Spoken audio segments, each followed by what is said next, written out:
दोस्तों नमस्कार। स्वागत है आपका हमारे इस YouTube मंच पर।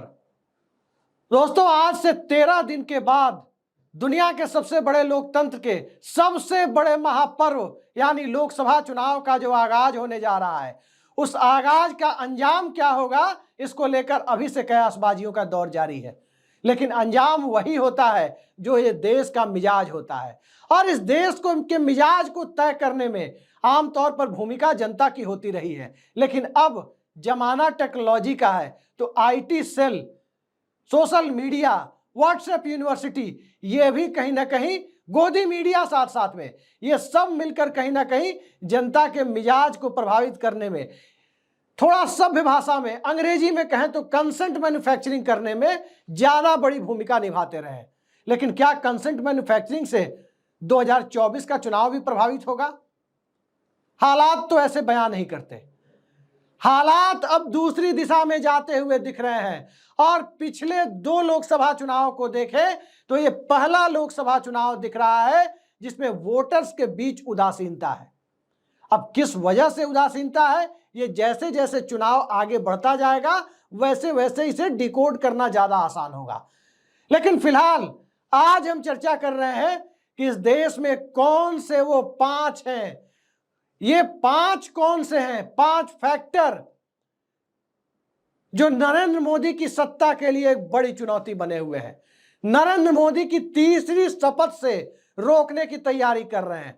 और ये 5 इस देश में हमेशा से सत्ता परिवर्तन का एक महत्वपूर्ण जरिया रहे हैं, और सत्ता परिवर्तन या सत्ता को बनाए रखने में इनकी जो भूमिका है, इस भूमिका को यदि आज की परिस्थितियों के हिसाब से, आज के संदर्भ में देखने की कोशिश करें तो साफ दिखाई देता है कि इन 5 की भूमिका अगर ज्यादा मुखर तरीके से सामने आ गई तो भारतीय जनता पार्टी को 200 का आंकड़ा छोड़ दीजिए, 180 के आंकड़े पर भी मुसीबत आ सकती है। लेकिन शर्त यही है कि ये 5 अपनी भूमिका, अपने अधिकारों को लेकर मुद्दों के आधार पर मूल्यों की राजनीति का समर्थन करते हुए दिखाई दे। कौन है ये 5?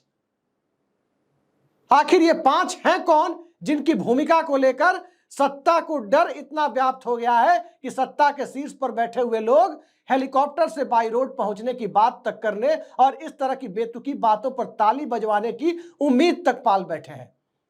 हेलीकॉप्टर से बाई रोड पहुंचना आपने कहीं सुना नहीं होगा। हेलीकॉप्टर से लोग बाई एयर ही पहुंचते हैं, लेकिन हेलीकॉप्टर से बाई रोड यदि लोग पहुंच रहे हैं तो जनता कहीं ऐसा ना हो कि बाई रोड हेलीकॉप्टर तक पहुंचा दे और वो हेलीकॉप्टर देश के किसी भी संसदीय क्षेत्र से उड़कर सीधे सीधे गुजरात जाता हुआ दिखाई दे। गुजरात के वोटर भी आज की तारीख में कहे तो भारतीय जनता पार्टी से बहुत खुश नजर नहीं आ रहे हैं। पुरुषोत्तम रूपाला का विरोध एक समुदाय कर रहा है, चैतर बसावा की अपनी भूमिका है, लेकिन आज इन सब की चर्चा नहीं करेंगे। आज उन 5 की चर्चा करने जा रहे हैं जिन 5 ने नरेंद्र मोदी की सत्ता के नाक में दम कर रखा है, चुनाव को प्रभावित करने में अपनी निर्णायक भूमिका की तलाश में है, और उस निर्णायक भूमिका से रोकने के लिए हर बार सत्ता अपने 10 साल के काम या कारनामे जो भी हो उससे मुंह चुराने की कोशिश कर रही है। आमतौर पर सत्ता बोलेगी काम बोलता है, और जनता देखेगी कि क्या वाकई काम बोलता है या कारनामा बोलता है। तो काम बनाम कारनामा की इस स्थिति में इन 5 की तलाश में यदि हम आगे बढ़े एक एक कर, तो सबसे पहला नाम आता है इस देश में बेरोजगारों का। अंतरराष्ट्रीय संस्थाओं की रिपोर्ट पर गौर करें तो इस देश के बेरोजगारों में, युवाओं की कुल बेरोजगारों की बात करें, युवा बेरोजगारी की तो 83% युवा, 83% युवा बेरोजगार है। तो बेरोजगारों की फौज क्या करेगी? बेरोजगारी का मुद्दा कहां तक लेकर के इस देश में चुनाव को प्रभावित करने की स्थिति में जाएगा? शायद इसकी नब्ज कांग्रेस पार्टी ने पकड़ ली है, शायद इसकी नब्ज राहुल गांधी ने पकड़ ली है, मल्लिकार्जुन खड़गे ने पकड़ ली है, और इंडिया अलायंस के तमाम पार्टनर्स, चाहे वो अरविंद केजरीवाल हो या ममता बनर्जी, दोनों ने, यूं कहें कि दक्षिण में स्टालिन तक ने और महाराष्ट्र में शरद पवार और उद्धव ठाकरे तक ने पकड़ ली है। आखिर इस देश में पिछले 50-55 साल की सबसे बड़ी बेरोजगारी आई कैसे? क्या प्रधानमंत्री के द्वारा टीवी चैनलों पर जिस पकौड़ा रोजगार का जिक्र किया जाता है, क्या उस पकौड़ा रोजगार के सहारे इस देश में नौजवानों की सूरत नहीं बदल सकती? क्या पकौड़ा रोजगार के सहारे हवाई चप्पल पहनने वाला व्यक्ति हवाई जहाज पर नहीं चढ़ सकता? शायद तभी ये हालात उत्पन्न हुए हैं। और इस देश में बेरोजगारी की बढ़ती फौज के बीच सरकारी नौकरियों 40 लाख नौकरियों को भरने की बात यदि विपक्षी दल कर रहे हैं तो यूं ही नहीं कर रहे हैं। बात सिर्फ बेरोजगारी की नहीं है। बेरोजगारों की फौज के पीछे जो सांप्रदायिक नैरेटिव तय करने की बात होती है कि जितनी ज्यादा बेरोजगारों की फौज बढ़ेगी उतनी ज्यादा जय श्री राम करने वाले लोगों की भीड़ भी बढ़ाई जा सकती है, क्योंकि बेरोजगारी की स्थिति में 5 किलो राशन ज्यादा बड़ा मुद्दा नजर आता है। खैर, अब इससे आगे बढ़ते हैं। दूसरा मुद्दा किसानों का मुद्दा, किसानी, खेती किसानी का मुद्दा और किसानों की एमएसपी गारंटी की मांग। आपको पता है कि आज की तारीख में कितने बड़े मुद्दे में तब्दील हो गई है। एमएसपी गारंटी, लीगल गारंटी और इसके साथ साथ स्वामीनाथन फॉर्मूले के तहत C2 प्लस 50% की बात। क्या सरकार इस पर झुक नहीं सकती थी? क्या इस देश के अन्नदाताओं के सामने झुकने में सरकार को शर्म आती है? उस सरकार को अन्नदाताओं के सामने झुकने में शर्म आती है जो इस देश के बड़े कॉरपोरेट के लिए खजाने खोलकर बैठा हुआ है। उनको मदद करने वाला विवादास्पद कृषि कानून बनाया जाता है और अंततः जब किसान खड़े होते हैं तो चाहे कील ठुकी हो सड़क में या कील उगाई हो या पुलिसिया दमन चल रहा हो, इन सब के बीच किसानों का सत्याग्रह कृषि बिल को वापस करा देता है। लेकिन तब भी किसानों के C2 प्लस 50% के स्वामीनाथन फॉर्मूले और एमएसपी गारंटी की मांग को नहीं माना जाता। सरकारें बरगलाने आती है कि एमएसपी गारंटी की मांग करने से हजारों लाखों करोड़ का बोझ बढ़ जाएगा, लेकिन हकीकत यही है कि एमएसपी पहले से है, बस उसे लीगल गारंटी देनी है। लीगल गारंटी कहने का मतलब होता है कि प्राइवेट प्लेयर्स, छोटा से दुकानदार से लेकर बड़े बड़े धन्ना सेठ, कोई भी एमएसपी की कीमत से कम पर ना खरीद पाए, क्योंकि उससे कम पर खरीदेगा तो कोर्ट में घसीटा जाएगा और जेल जाएगा। तीसरा सेक्टर, मैं तीसरे सेक्टर तक आ रहा हूं। तीसरा सेक्टर इस देश में दलितों का सेक्टर है। इस देश में दलित वर्ग की आवाज जो बाबा साहब भीमराव अंबेडकर के जमाने से लेकर कांसी राम के जमाने तक जिस प्रकार से अपने अधिकारों की अभिव्यक्ति के रूप में, राजनीतिक चेतना के रूप में, दलित विमर्श के मूल मुद्दे के रूप में देश के सामने आने की परिस्थितियों के रूप में जब सामने आती दिखाई दी, तब उसके ऊपर चुनावी हिंदुत्व का एक तरह से बुलडोजर चलता हुआ दिखाई दिया। और चुनावी हिंदुत्व के बुलडोजर ने दलित चेतना के मुद्दे, दलितों के विमर्श के दलित विमर्श का क्षेत्र और इन सब के साथ समाज में गैर बराबरी खत्म कर बराबरी, छुआछूत खत्म कर एक समता मूलक समाज की दिशा में देश को ले जाने का जो प्रयास था, उस प्रयास पर समता पर समरसता के सहारे चुनावी हिंदुत्व को थोपने की कवायद और उसके सहारे हमेशा सेवक सेवक ही बना रहे और मालिक मालिक ही बना रहे, उन परिस्थितियों को जातीय और सामाजिक खांचे में चिरस्थायी रूप से फिट कर देने की जो चुनावी हिंदुत्व की धारा का मूल एजेंडा है, उस एजेंडे ने दलितों को भटकाया जरूर। लेकिन क्या वो भटकने के लिए तैयार है? क्या दलित एट्रोसिटी अब इस देश में मुद्दा नहीं है? क्या हाथरस की बेटी की चीख और उसकी जान जाने की परिस्थितियां मुद्दा नहीं है? निश्चित तौर पर मुद्दा है। समाज बोल नहीं रहा है। समाज अब 5 किलो राशन से ऊपर और भाषण से ऊपर, इन दोनों से ऊपर जाकर अब उसे शिक्षा, स्वास्थ्य, महंगाई, बेरोजगारी, आरक्षण, ये सारे मुद्दे उसके एजेंडे में। चौथे सेक्टर पर आते हैं, आदिवासी भाइयों का मुद्दा। सबको पता है कि भारतीय जनता पार्टी और राष्ट्रीय स्वयंसेवक संघ, इसके एजेंडे में आदिवासियों के लिए, अनुसूचित जनजातियों के लिए इस देश में एक नया टर्म इजाद किया गया, वनवासी। क्या इस देश के अनुसूचित जनजाति समाज के लोग वनवासी कहे जाएंगे? क्या वो हमेशा वन में ही रहेंगे? क्या वो अपार्टमेंट में आकर नहीं रह सकते? क्या वो ऊंची शिक्षा हासिल नहीं कर सकते? क्या सिर्फ दलित आदिवासी समाज से आने वाली किसी महिला को देश के सर्वोच्च पद यानी राष्ट्रपति पद तक पहुंचा देने से दलितों का उत्थान हो जाएगा? इस देश में KR नारायणन और रामनाथ कोविंद के रूप में 2 दलित राष्ट्रपति हुए, लेकिन क्या दलितों का उत्थान उससे हो गया?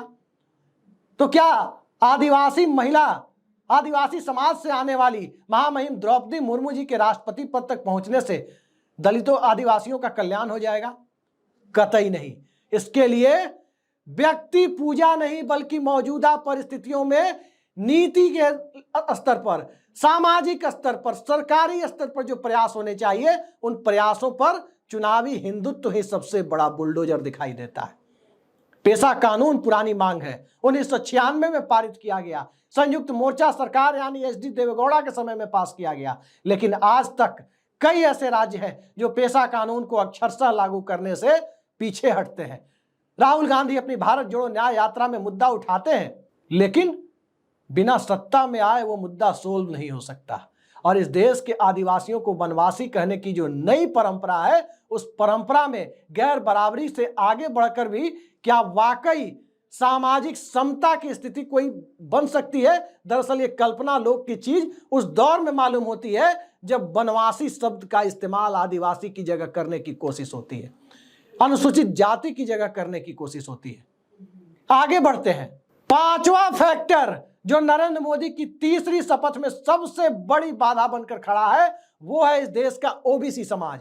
ओबीसी समाज यदि इस देश में जागरूक होकर खड़ा हो जाए, जाति जनगणना का मुद्दा दलितों के बीच उतना बड़ा मुद्दा नहीं है, समाज के सामान्य वर्गों के बीच उतना बड़ा मुद्दा नहीं है, अल्पसंख्यकों के बीच भी शायद उतना बड़ा मुद्दा नहीं है, लेकिन सामाजिक न्याय की जिस धारा की शुरुआत विश्वनाथ प्रताप सिंह और अर्जुन सिंह ने की थी, उस धारा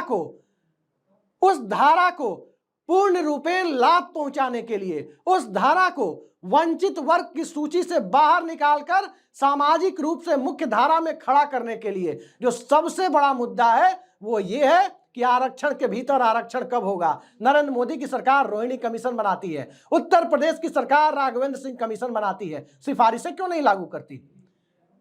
क्या कमीशन बना देने से और रिपोर्ट लेकर के उसकी रिपोर्ट पर कुंडली मार के बैठ जाने से सामाजिक न्याय हो जाता है क्या? 10% आरक्षण सवर्णों को तो दिया गया, जनरल कैटेगरी के गरीब लोगों को दिया गया, लेकिन क्या उससे जनरल कैटेगरी के गरीबों की गरीबी दूर हो गई क्या?